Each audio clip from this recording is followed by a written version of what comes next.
સુરતના જહાંગીરપુરા સુમન મૈત્રી આવાસના લોકોનો વિરોધ જોવા મળ્યો। મોટી સંખ્યામાં લોકો તાપી ભવન ખાતે એકઠા થયા અને આવાસના દ્વારા વિરોધ કરવામાં આવ્યો હતો કે નાસીનગરના લોકોને ડાયરેક્ટ આવાસની ફાળવણી ન કરવામાં આવે। સુરતના જહાંગીરપુરા સુમન મૈત્રી આવાસના લોકોને વિરોધ જોવા મળ્યો। મોટી સંખ્યામાં લોકો તાપી ભવન ખાતે એકઠા થયા। આવાસના દ્વારા વિરોધ કરવામાં આવ્યો હતો। નાસીનગરના લોકોને ડાયરેક્ટ આવાસની ફાળવણી ન કરવામાં આવે। સ્થાનિક લોકોએ કહ્યું એમને ધર્મ જાતિથી વિરોધ નથી, પરંતુ જે લોકોને નામ વેટિંગમાં છે તેમને સિસ્ટમ મુજબ આવાસની ફાળવણી કરવામાં આવે। તંત્ર દ્વારા ખાલી આવાસો નાસીનગરના લોકોને આપવા બાબતે એક સર્વે કરવામાં આવ્યો હતો। આ સર્વે બાદ જહાંગીરપુરા સુમન મૈત્રી આવાસના લોકો દ્વારા કરવામાં આવ્યો વિરોધ। લોકોએ કહ્યું અમે તમામ જાતિ ધર્મના લોકો અને આવાસમાં રહીએ છીએ અને કોઈનો વિરોધ નથી, પણ પ્રાયોરિટી વેટિંગ લિસ્ટ વાળાને આપો। મારું નામ ડિમ્પલ છે। શું માંગ લઈને આવ્યા છો, ક્યાંથી આવ્યા છો તમે? જો અમે સુમન મૈત્રીમાંથી આવ્યા છે।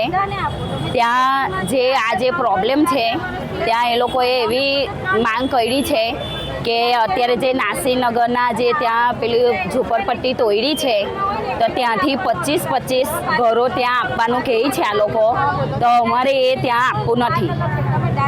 ત્યાં એ લોકોને આપવાની માંગ અમે કરતા નથી, અમારે ત્યાં જોઈએ નહીં। અત્યારે તમારી માંગ શું છે? શું માંગ લઈને?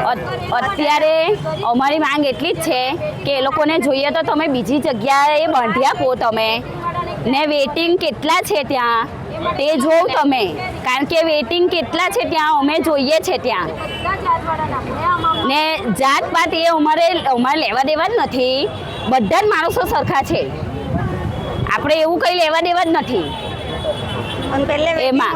પણ વેટિંગ વાળાને જે વેટિંગમાં છે તે લોકોને પહેલા આપો ને ચાન્સ તમે, અમે ક્યાં ના પાડીએ છીએ। એ લોકોને બી ઘર, જો એ લોકોના હો ઘર બાર એ થઈ ગયેલા છે, એ લોકોને બી આપો, અમે કોઈ ના નથી પાડતા। અમે જે અત્યારે એ લીધી છે, લોન લીધી છે 7-7 લાખની, તો અમે અમારો બી ભરવાની અમને સુવિધા નથી અત્યારે, તો બી અમે ભરીએ જ છે ને। હવે આ બધા મિડલ ક્લાસ છે અત્યારે।